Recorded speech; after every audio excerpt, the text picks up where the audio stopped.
বিএনপির মতো একটি শক্তিশালী রাজনৈতিক দল মাঠে ময়দানে মিছিল করতে পারেনি, প্রতিবাদ করতে পারেনি, তাদের ন্যায্য অধিকারের কথা বলতে পারেনি, গণতন্ত্রের যে মৌলিক অধিকার সেটা নিয়ে তারা কথা বলতে পারেনি, সংসদের ভিতরে যেতে পারেনি, নির্বাচনে ভোট দিতে পারেনি। সেই সকল ফ্যাসিস্ট সরকারের উচ্চাবিলাসী যে লক্ষ্য ছিল সেটার শিকার হয়েছিলাম আমরা যারা শিক্ষকতা করি, বিভিন্ন প্রতিষ্ঠানে চাকরি করি, আমাদের উপর তাদের ডান্ডা বেরি সহ সবকিছু আমাদের উপরে দেখাইতো। বিশেষ করে আমাদের রায়পুরাতে বিগত 53 বছরের মধ্যে 35 বছর যিনি সংসদ সদস্য ছিলেন তার কথার বাইরে যাওয়ার মতো শক্তি রায়পুরা উপজেলায় আর কারো ছিল কিনা সেটা আমার জানা নেই।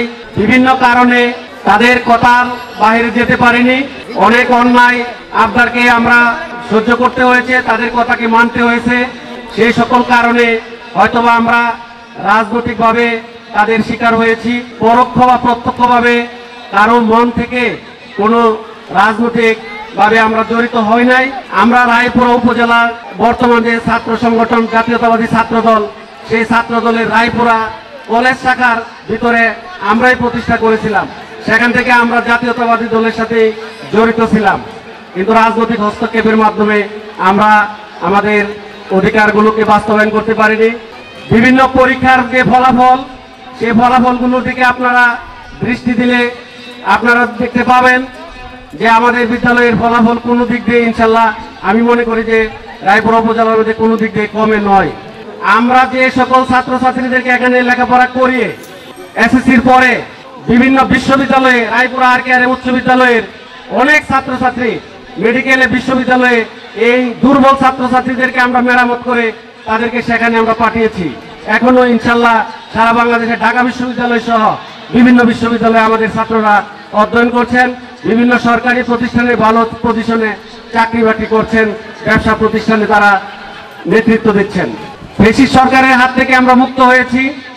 আপনাদের দিক নির্দেশনায় আগামীতে আমাদের এই পিছনে যে ত্রুটি বিচ্যুতি ছিল সেগুলি অবশ্যই আমরা মেনে নিয়ে আপনাদের নেতৃত্বে সামনের দিকে আগামীতে এই রায়পুরা RKRM উচ্চ বিদ্যালয়ের হারানো যে ঐতিহ্য সেটাকে ফিরিয়ে আনার জন্য আমরা চেষ্টা করব।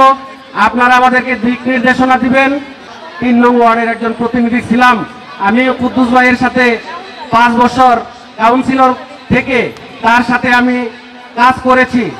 সামনে আপনার পরামর্শ, আপনার দিক নির্দেশনা, আপনি অভিভাবক, তাদেরকে আপনি দিক নির্দেশনা দিবেন।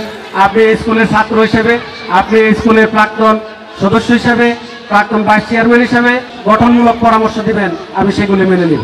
আমি মানুষ মাত্র ভুল হতে পারে, সেই ভুলের জন্য আপনারা কেউ আঘাত পেয়ে থাকেন তাহলে আমাকে ক্ষমা করে দিবেন। আমাদের বিদ্যালয়ের প্রাক্তন ছাত্ররা যারা বাংলাদেশের বিভিন্ন জায়গায় প্রতিষ্ঠিত, তাদেরকে নিয়ে এসে এক জায়গায় করে আমরা যদি বিভিন্ন অনুষ্ঠানে বিভিন্ন জনকে আমন্ত্রণ জানাতে পারি সেটা ইনশাল্লাহ আমরা চেষ্টা করব এবং সেটার মাধ্যমে আমরা আমাদের বিদ্যালয়কে সামনের দিকে এগিয়ে নিয়ে যাব।